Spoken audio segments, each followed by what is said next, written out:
दोस्तों, पूरी दुनिया में एक जहाज की कहानी कितनी बार सुनी सुनाई जा सकती है। उसका एग्जाम्पल टाइटैनिक है, क्योंकि ये इसके डूबने से एक वक्त में पूरी दुनिया को हिलाकर रख दिया था। साल 1912 में अप्रैल के इसी महीने में टाइटैनिक जहाज बर्फ की चट्टान से टकराकर हादसे का शिकार हुआ। इस हादसे में 1522 लोगों की मौत हो गई। टाइटैनिक उस दौर में लग्जरी का दूसरा नाम था। इस पर सफर करना एक सपने जैसा था। 10 अप्रैल 1912 को ये अपने पहले सफर के लिए साउथहैम्पटन से न्यूयॉर्क के लिए निकला। उस वक्त इस पर करीब 2223 लोग सवार थे। इस पर यात्रियों की लग्जीरियस का पूरा इंतजाम था। ये वजह थी कि इंग्लैंड और अमेरिका के जाने माने बिजनेसमैन और अमीर लोग इस जहाज से सफर कर रहे थे। खुद जहाज के मालिक इसके पहले सफर के गवाह के तौर पर इसमें सवार थे। 3 दिन समुद्र में इस जहाज का सफर नॉर्मल ही था और इसके यात्रियों ने इसकी सुख सुविधाओं का पूरा लुत्फ उठाया। लेकिन 14 अप्रैल उनके लिए मायूसियत भरा था। अटलांटिक में अपने सफर को जारी रखते हुए ये जहाज लगातार आगे बढ़ रहा था, लेकिन इसी दौरान एक बड़ा हिमखंड इस जहाज से टकरा गया, जिससे विमान में गहरी दरार बन गई। अब यहाँ से शुरू हुआ सारा खौफ का मंजर। समुद्र के पानी के दबाव से ये दरार और बढ़ गई और देखते देखते जहाज में पानी भरना शुरू हो गया और जहाज 2 हिस्सों में बंट गया। पैसेंजर्स के बीच खौफ का माहौल बन गया। अफरा तफरी मच गई और लोग अपनी अपनी जान बचाने में लग गए। लेकिन उस वक्त इस जहाज पर इतनी लाइफ बोट भी नहीं थी कि सभी यात्रियों को उन लाइफ बोट्स की मदद से सुरक्षित बचाया जा सके। उस वक्त डूबते जहाज ने बचाव के लिए कई सिग्नल भी दिए, लेकिन तत्काल कोई राहत नहीं मिल पाई। टाइटैनिक 14 अप्रैल की रात करीब 11:40 पर हिमखंड से टकराया था और आधी रात करीब 2 बजे तक पूरी तरह से पानी में समा गया। 14 से 15 अप्रैल की रात करीब 2:20 पर वहां से गुजर रहे कारपेथिया ने करीब 750 लोगों को बचा लिया। इस हादसे में जो लोग बचे थे उनके लिए दूसरा जीवन मिलने जैसा ही था। टाइटैनिक के डूबने का मुख्य कारण इसका एक्सेसिव स्पीड से चलना था। कहा जाता है कि जहाज के मालिक जे ब्रूस ने जहाज के कैप्टन एडवर्ड स्मिथ को आदेश दिया कि वो इसे पूरी स्पीड से चलाए। यही कारण था कि इतने लोग एक साथ काल के गाल में समा गए। समुद्र की गहराई में दफन हुए टाइटैनिक के जुड़े अवशेषों के बारे में अमेरिकी एक्सपर्ट्स का मानना है कि उत्तरी अटलांटिक सागर की तलहटी में मौजूद कीचड़ में कुछ इंसानों के अवशेष बचे हो सकते हैं। National maritime and environmental administration के डायरेक्टर जेम्स डेलगाडो ने कहा कि फॉरेंसिक रिसर्च में पाया गया है कि समुद्र की कीचड़ में कुछ मानवावशेष हो सकते हैं। जेम्स डेलगाडो की माने तो 2004 में एक फोटोग्राफर ने जहाज की कीचड़ में किसी इंसान के कोट और जूते की तस्वीरें खींची थी। इसके अलावा आपको ये भी बता दें कि अब टाइटैनिक को यूनेस्को की प्रोटेक्शन लिस्ट में भी शामिल कर लिया गया है, क्योंकि आज लगभग 5000 से ज्यादा टाइटैनिक के अवशेष समुद्र से निकाले जा चुके हैं और लाखों करोड़ों में उनकी नीलामी हो चुकी है। तो आइए जानते हैं टाइटैनिक से जुड़ी उन्हीं चीजों के बारे में। Music instrument.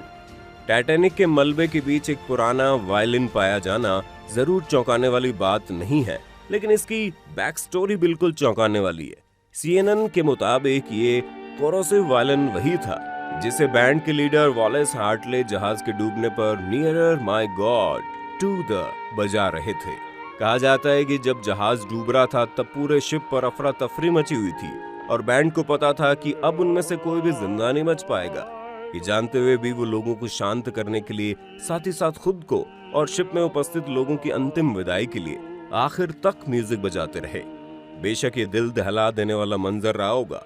जब ये वायलिन समुद्र से निकाला गया उसके बाद इसे 2013 में यूके की नीलामी के दौरान $1.7 मिलियन में बेचा गया।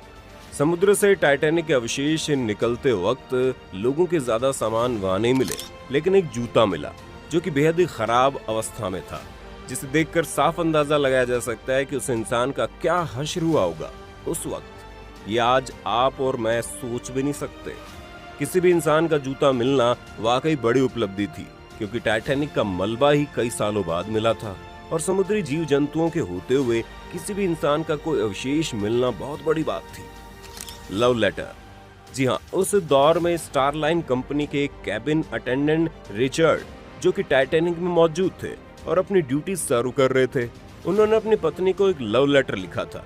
जिसमें उन्होंने जिक्र किया था कि अपनी यात्रा में निकलने की शुरुआत में टाइटैनिक न्यूयॉर्क के पास ही एक दूसरे जहाज से टकरा गया, जो कि बिल्कुल भी शुभ संकेत नहीं है और आगे क्या होगा नहीं पता।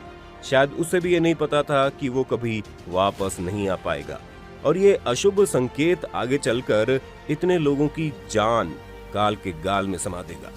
वॉच। जहाज की दुर्घटना में मारे जाने वाले एक इंसान की पॉकेट से एक वॉच मिली और वो अपनी पत्नी लीजा के साथ यात्रा कर रहे थे। जैसे उन्हें पता चला कि अब जहाज डूबने वाला है, उन्होंने अपनी पत्नी को लाइफ बोट पर बिठा दिया और खुद मौत के गले जा लगे। बेशक ये दिल को कौंध देने वाली घटना है और असली प्यार के मायने बताने वाली भी। जो चीज इस घड़ी को इतना अनोखा बनाती है वो ये कि आज भी समय के साथ जमी हुई है। यानी उस दिन ये घड़ी ठीक 1:45 पर अटक गई थी, जो उस समय के आसपास थी जब जहाज पानी में डूबा था। Radio of the Titanic. 1912 में मार्कोनी वायरलेस टेलीग्राफ मशीन नाम के इस रेडियो को टाइटैनिक में लगाया गया, जिसके बाद में टाइटैनिक के मलबे से निकाल लिया गया। आपको बता दें ये वही रेडियो था जिसके सहारे शिप के क्रू ने आसपास मौजूद जहाजों से मदद मांगी थी और जिसके कारण ही लगभग 750 लोगों को बचा लिया गया। The telegraph. इसे 1987 में मलबे से बाहर निकाला गया। कहा जाता है कि इंजन रूम तक कमांड भेजने के लिए इसी का इस्तेमाल किया जाता था। इसे हम उस जमाने का वॉकी टॉकी भी कह सकते हैं।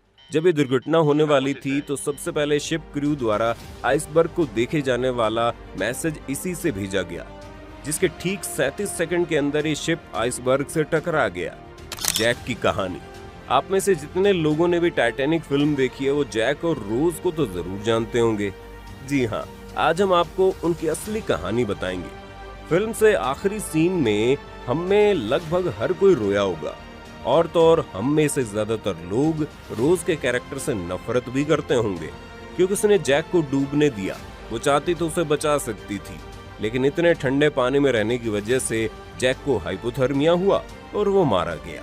इसके बाद जैक की बॉडी को तुरंत बाहर निकाल लिया गया, लेकिन जैक की जान नहीं बच पाई। तो ये थी दोस्तों टाइटैनिक की पूरी कहानी कि टाइटैनिक कैसे डूबा, जिस वजह से आज तक हमें टाइटैनिक से जुड़ी कुछ इंटरेस्टिंग चीजें देखने और जानने को मिलती हैं।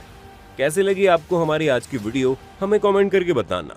और अगर वीडियो पसंद आई है ना तो वीडियो को लाइक और शेयर कर देना, साथ ही हमारे चैनल को सब्सक्राइब भी कर देना।